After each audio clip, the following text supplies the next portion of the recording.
Muitas coisas podem ser ditas sobre o Paraná. Mas, definitivamente, você não poderia dizer que esse é um estado, assim, progressista. A gente vive no Paraná. A gente sabe do que está falando.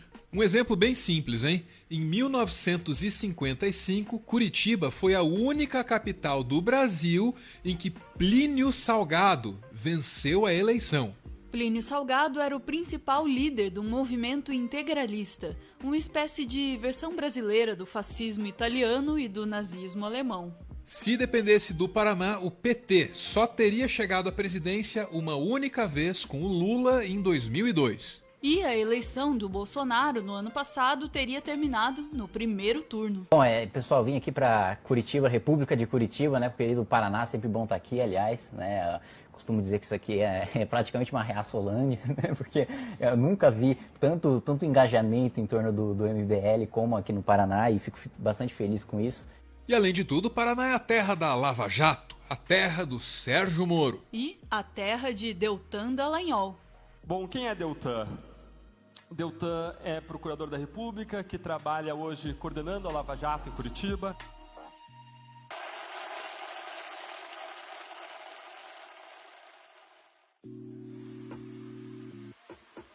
Deltan Martinazzo Dallagnol nasceu em 1980 em Pato Branco, cidade do interior do Paraná com cerca de 80 mil habitantes. Ele é filho do procurador aposentado Agenor Dallagnol, de quem, a propósito, ganhou uma forcinha nada desprezível para entrar no Ministério Público, no momento em que ele quis. É que Deltan se formou em Direito pela Universidade Federal do Paraná em 2002. Acontece que, para prestar concurso para o Ministério Público, segundo a Lei Complementar 75/93, ele teria que ter pelo menos 2 anos de formado. O Deltan não quis esperar e decidiu fazer a prova no mesmo ano. Aí o pai dele, o Agenor, foi o advogado na causa quando a União recorreu. Deltan venceu, porque o Tribunal Regional Federal da 4ª Região invocou a teoria do fato consumado. Ou seja, já que ele já estava lá, então que ficasse. O professor da Universidade Federal do Paraná, Ricardo Costa Oliveira, pesquisa as relações de parentesco na política e no judiciário paranaenses. O Ricardo Costa bem sabe, por aqui os poderosos são todos aparentados. O professor Ricardo deu uma entrevista à agência pública em maio de 2018. Ele disse: Em primeiro lugar, quando a gente pensa na magistratura brasileira e do Paraná, sempre se deve entendê-la como unidades de parentesco. São famílias, ao mesmo tempo jurídicas e políticas, uma unidade que sempre opera em rede. Não existe aquela figura, como alguns imaginam, de pessoas que são novas, ou emergentes, ou renovadoras. Os resultados mostram que são todos herdeiros de uma velha elite estatal.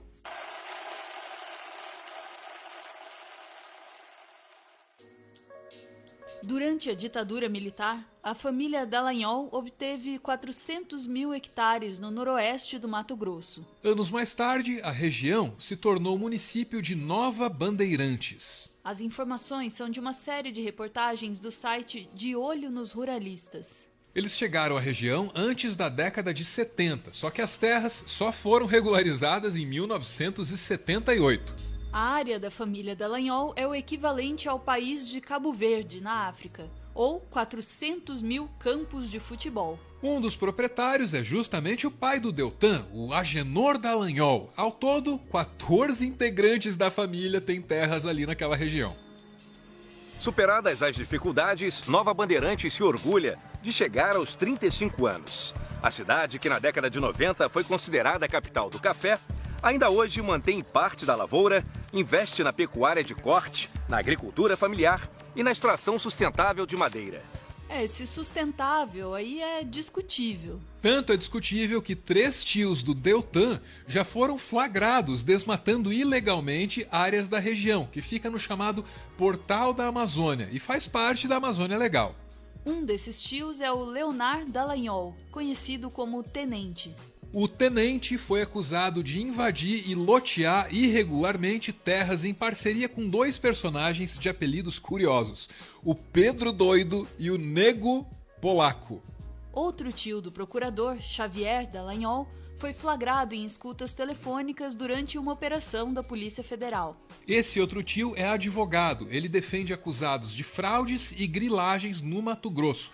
Ele foi acusado de negociar sentenças. Sobre o Deltan Dallagnol em si, não existe nenhuma irregularidade, mas com a família dele, né? A gente, até como no nosso trabalho do observatório, a gente sempre trabalha com essa questão, porque, assim, na verdade, as pessoas se beneficiaram disso, se beneficiam e vão continuar se beneficiando ao longo do tempo, né? Porque, bem ou mal, ele, por exemplo, é herdeiro disso. Bem ou mal, as coisas que ele conseguiu ter e conseguiu fazer ao longo da vida são frutos, né, dessa condição adquirida dessa forma, da forma que a gente descreve na reportagem, né? É importante falar que a gente tentou falar com o Deltan Dallagnol, com o Xavier, eles também não nos atenderam para falar sobre esse assunto.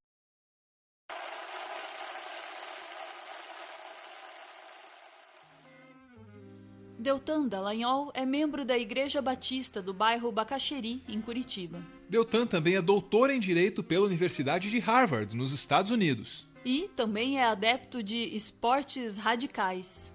Eu gosto, Jô. Eu gosto de esportes radicais. Eu surfei por muito tempo na minha vida, desde os 16 anos de idade, eu pego onda.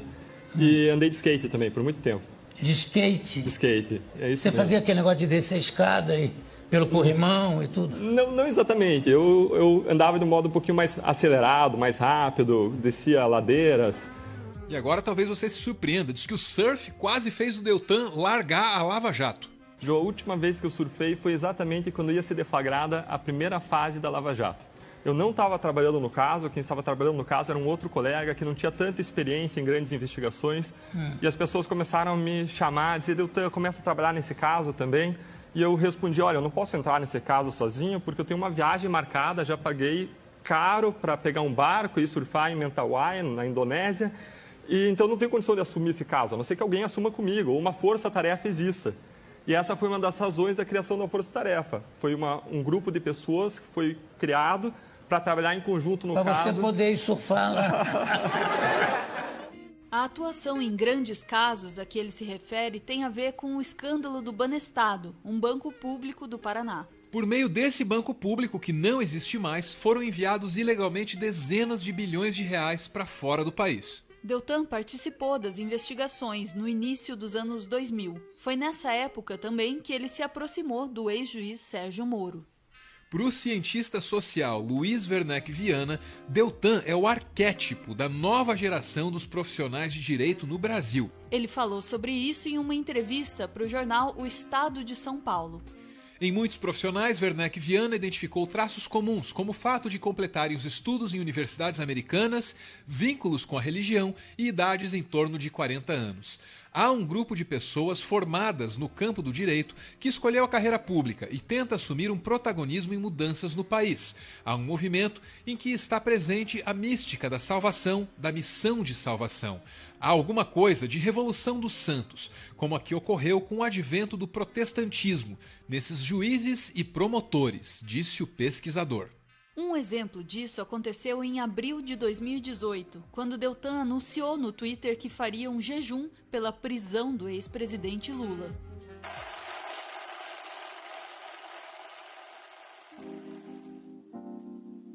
Em 2016, Deltan Dallagnol recebeu o título de Doutor Honoris Causa da Faculdade Centro-Sul do Paraná, a FACSPAR. É com grande alegria que, em nome do Grupo Educacional Facinep, particularmente como reitor da Faculdade Centro-Sul do Paraná, que viemos aqui hoje para prestar homenagem ao Dr. Deltan Martinácio Dallagnol.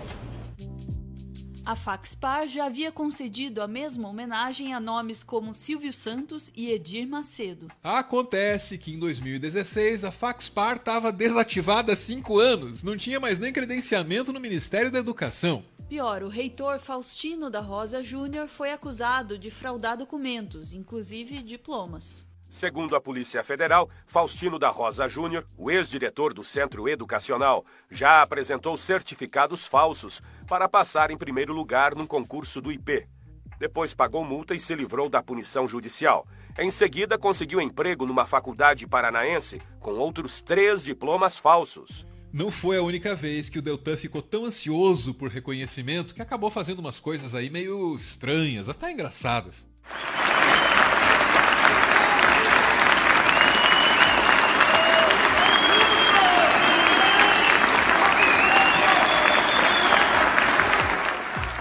Esse vídeo mostra o procurador sendo recentemente aplaudido de pé em um teatro de Curitiba durante um congresso de urologistas. Muito embora seja assim meio difícil explicar aí o que é que o Ministério Público Federal tem a ver com a ciência do trato urinário. Na Vaza Jato, a série de reportagens baseada em diálogos da Força Tarefa obtidos pelo The Intercept Brasil, Deltan também aparece muito interessado em autopromoção. Em 2016, ele sugeriu aos colegas a construção de um monumento em louvor à Lava Jato e, consequentemente, em louvor a ele mesmo. Mas a ânsia por marketing é o menor dos problemas já apontados pela série de reportagens. Nessa série aí, o Deltan aparece, entre outras coisas, manipulando as investigações em conluio com o ex-juiz Sérgio Moro, vazando informações internas para pressionar investigados a delatarem, articulando o uso da imprensa e de movimentos de rua para pressionar o STF e a Procuradoria-Geral da República, montando um plano para lucrar com a fama na Lava Jato. Nesse caso, a ideia era montar uma empresa para potencializar os lucros e usar a própria esposa como laranja. Tudo isso é, claro, proibido por lei. No momento, reclamações contra o procurador já tramitam no Conselho Nacional do Ministério Público. Tanto Deltan Dallagnol quanto Sérgio Moro gostam de comparar a Lava Jato à Operação Mãos Limpas, a grande investigação judicial contra a corrupção realizada na Itália durante a década de 90. O ex-juiz italiano Gherardo Colombo foi o único a participar da apuração da Mãos Limpas do início até o final. No fim de julho, ele deu uma entrevista à revista 451 e deu a entender que não gosta muito da comparação. O juiz italiano disse: nosso trabalho foi colocado num microscópio e não surgiu nada que tivéssemos feito fora da lei. O único caminho justo é o da verificação, do controle e da análise das provas. Se eu tivesse que apostar, diria que foi um recado.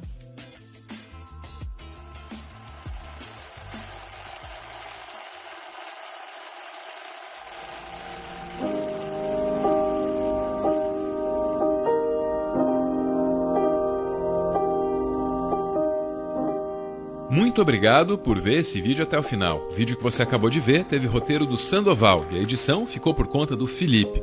Eu sei que você reparou que a música de encerramento está um pouco diferente. É que essa é a versão do Matheus Mafra para Maia, de Persona 3.